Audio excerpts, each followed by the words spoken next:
Darshan and ಗ್ಯಾಂಗ್ನಿಂದ Renukaswamy ಹತ್ಯೆ ಪ್ರಕರಣ ನಟ ದರ್ಶನ್ ಜೈಲು ಪಾಲಾಗಿ ಇವತ್ತಿಗೆ 17 ದಿನಗಳು ಕಂಪ್ಲೀಟ್ ಆಗಿದೆ. ರೇಣುಕಾಸ್ವಾಮಿ ಹತ್ಯೆ ಪ್ರಕರಣದಲ್ಲಿ ನಟ ದರ್ಶನ್ ಜೈಲು ಸೇರಿ ಇವತ್ತಿಗೆ 17 ದಿನ ಕಂಪ್ಲೀಟ್ ಆಗಿದೆ. ಜೈಲಿನಲ್ಲಿ ಬಹಳ ಮೌನವಾಗಿ ಕಾಲವನ್ನ ಕಳೀತಾ ಇದ್ದಾರೆ ದಾಸ. ಯಾರೊಂದಿಗೂ ಮಾತುಕತೆ ಇಲ್ಲ, ಯಾರೊಂದಿಗೂ ಉಳಿದ ಖೈದಿಗಳ ಜೊತೆ ಕೂಡ ಅವರು ಬೆರೀತಾ ಇಲ್ಲ, ಯಾರ ಬಳಿಯೂ ಹೆಚ್ಚಿಗೆ ಮಾತನಾಡ್ತಾ ಇಲ್ಲ ದರ್ಶನ್. ಪುಸ್ತಕಗಳ ಮೊರೆ ಹೋಗಿದ್ದಾರೆ ನಟ Darshan. This is the best thing. ಕಳೆದ ವಾರ ಪತ್ನಿ ವಿಜಯಲಕ್ಷ್ಮಿ ಒಂದಷ್ಟು ಪುಸ್ತಕಗಳನ್ನ ತಂದುಕೊಟ್ಟಿದ್ರು. ಕಾದಂಬರಿ ಆಧಾರಿತ ಪುಸ್ತಕಗಳನ್ನ ಡೆವಿಲ್ ದರ್ಶನ್ ಓದ್ತಾ ಇದ್ದಾರೆ. ಜೈಲಿನ ಲೈಬ್ರರಿಯಿಂದಲೂ ಕೂಡ ಬುಕ್ಸ್ ಗಳನ್ನ ತರಿಸ್ಕೊಂಡಿದ್ದಾರೆ ದರ್ಶನ್. ಯಾರ ಸಹವಾಸಕ್ಕೂ ಹೋಗದೆ ತನ್ನ ಪಾಡಿಗೆ ತಾನಿದ್ದಾರೆ. ಇದನ್ನ ಮೊದಲೇ ಮಾಡಿದಿದ್ರೆ, ಈ ಹವ್ಯಾಸಗಳನ್ನ ಮೊದಲಿಂದಲೂ ರೂಢಿಸ್ಕೊಂಡ್ ಬಂದಿದ್ರೆ ಬಹುಶಃ ಜೈಲು ಸೇರುವಂತಹ ಅವಶ್ಯಕತೆ ಬರ್ತಾ ಇರಲಿಲ್ಲ. ಅಟ್ಲೀಸ್ಟ್ ಪ್ರತಿಯೊಬ್ಬರಿಗೂ ಬದಲಾವಣೆಗೆ ಒಂದು ಅವಕಾಶ ಇರುತ್ತೆ, ಇನ್ನಾದ್ರೂ ಬದಲಾಗಬೇಕಾಗತ್ತೆ. ಜೈಲಿನ ಭದ್ರತಾ ಕೊಠಡಿಯಲ್ಲಿಯೇ ನಟ ದರ್ಶನ್ ಇದ್ದಾರೆ.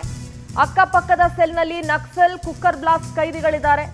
ಉಗ್ರ ಚಟುವಟಿಕೆ ಅಪರಾಧಿಗಳು ಕೂಡ ಅದೇ ಬ್ಯಾರಕ್ನಲ್ಲಿದ್ದಾರೆ. ರಾಮೇಶ್ವರಂ ಕೆಫೆ ಬ್ಲಾಸ್ಟ್ ಆರೋಪಿಗಳು ಕೂಡ ಇದೇ ಬ್ಯಾರಕ್ನಲ್ಲಿದ್ದಾರೆ. ಹೆಚ್ಚಿನ ಭದ್ರತೆ ಇರುವ ಬ್ಯಾರಕ್ನಲ್ಲಿ ದರ್ಶನ್ ಕೊಠಡಿ ಇದೆ.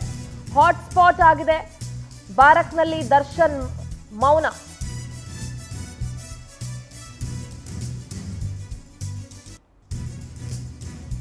ಮೌನ ವಹಿಸಿದ್ದಾರೆ ದರ್ಶನ್. ಉಗ್ರವಾದಿಗಳಿರುವಂತಹ ಬ್ಯಾರಕ್ನಲ್ಲೇ ದರ್ಶನನ್ನ ಕೂಡ ಇರಿಸಲಾಗಿದೆ. ಹೆಚ್ಚಿನ ಭದ್ರತೆ ಇರುವಂತಹ ಕೊಠಡಿಯಲ್ಲಿ ದರ್ಶನನ್ನ ಇರಿಸಲಾಗಿದೆ. ಅಕ್ಕಪಕ್ಕದ ಸೆಲ್ನಲ್ಲೇ ನಕ್ಸಲ್ ಹಾಗೂ ಕುಕ್ಕರ್ ಬ್ಲಾಸ್ಟ್ನ ಖೈದಿಗಳು ಕೂಡ ಇದ್ದಾರೆ.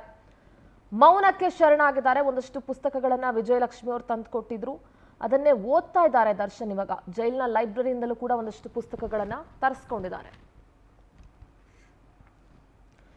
ನಮ್ಮ ಆನೇಕಲ್ ಪ್ರತಿನಿಧಿ ರಾಘವೇಂದ್ರ ನೇರ ಸಂಪರ್ಕದಲ್ಲಿ ಜಾಯ್ನ್ ಆಗ್ತಾ ಇದ್ದಾರೆ. Good morning Raghavendra. ಸದ್ಯ ನಟ ದರ್ಶನ್ ಇವತ್ತಿಗೆ ಜೈಲ್ ಪಾಲಾಗಿ 17 ದಿನಗಳಾಗಿದೆ. ಯಾರ ಜೊತೆಗೂ ಕೂಡ ಹೆಚ್ಚಿನ ಮಾತುಕತೆ ಇಲ್ಲ, ಮೌನಕ್ಕೆ ಶರಣಾಗಿದ್ದಾರೆ.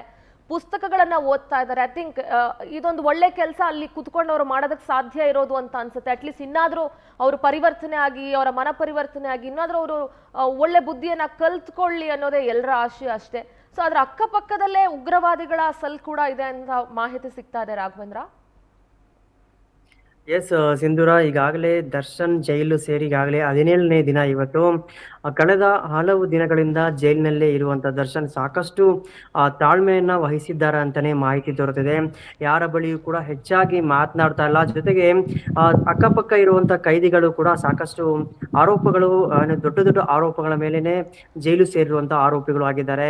ನಕ್ಸಲ್ ಚಟುವಟಿಕೆ ಆಗಿರ್ಬೋದು, ಉಗ್ರವಾದಿಗಳಾಗಿರ್ಬೋದು, ಜೊತೆಗೆ ರಾಮೇಶ್ವರಂ ಕೆಫೆ ಅಲ್ಲಿ ಬ್ಲಾಸ್ಟ್ ಆದಂತ ಆರೋಪಿಗಳು ಕೂಡ ಅದೇ ಒಂದು ಇದು ಬ್ಯಾರಕ್ನಲ್ಲೇ ಇದ್ದಾರೆ ಅಂತ ಒಂದು ಮಾಹಿತಿ ದೊರೆತಿರುವಂತದ್ದು. ಸದ್ಯಕ್ಕೆ ಯಾರ ಬಳಿಯೂ ಕೂಡ ದರ್ಶನ್ ಮಾತನಾಡ್ತಾ ಇಲ್ಲ. ಕಳೆದ ವಾರ ವಿಜಯಲಕ್ಷ್ಮಿ ಅವರು ಬಂದಿದ್ದಾಗ ಕೆಲ ಪುಸ್ತಕಗಳನ್ನ ತೆಗೆದುಕೊಂಡು ಬಂದು ಕೊಟ್ಟಿದ್ರು ಅಂತ ಹೇಳಿ ಮಾಹಿತಿ ದೊರೆತಿದೆ. ಆ ಒಂದು ಪುಸ್ತಕಗಳನ್ನ ಸದ್ಯಕ್ಕೆ ಓದ್ಕೊಂಡು ದರ್ಶನ್ ಅವರು ಕಾಲ ಕಳೀತಾ ಇರೋದು.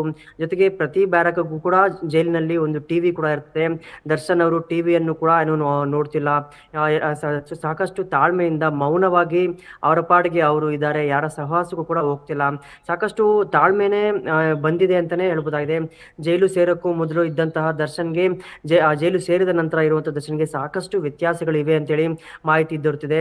ಯಾರ ಬಳಿಯೂ ಮಾತನಾಡದೆ ಸಾಕಷ್ಟು ತಾಳ್ಮೆಯಿಂದ ಮೌನವಾಗಿ ಈಗ ದರ್ಶನ್ ಜೈಲಿನಲ್ಲಿ ಕಾಲ ಕಳೀತಾ ಇದ್ದಾರೆ. ಜೊತೆಗೆ ದರ್ಶನ್ ಪರ ವಕೀಲರು ಕೂಡ ಈಗಾಗಲೇ ದರ್ಶನ್ ಬೇಲ್ ಕೊಡಿಸೋದಕ್ಕೆ ಎಲ್ಲಾ ರೀತಿಯ ಒಂದು ಸಿದ್ಧತೆಗಳನ್ನು ಕೂಡ ಮಾಡ್ಕೊಂತಿರುವಂತದ್ದು.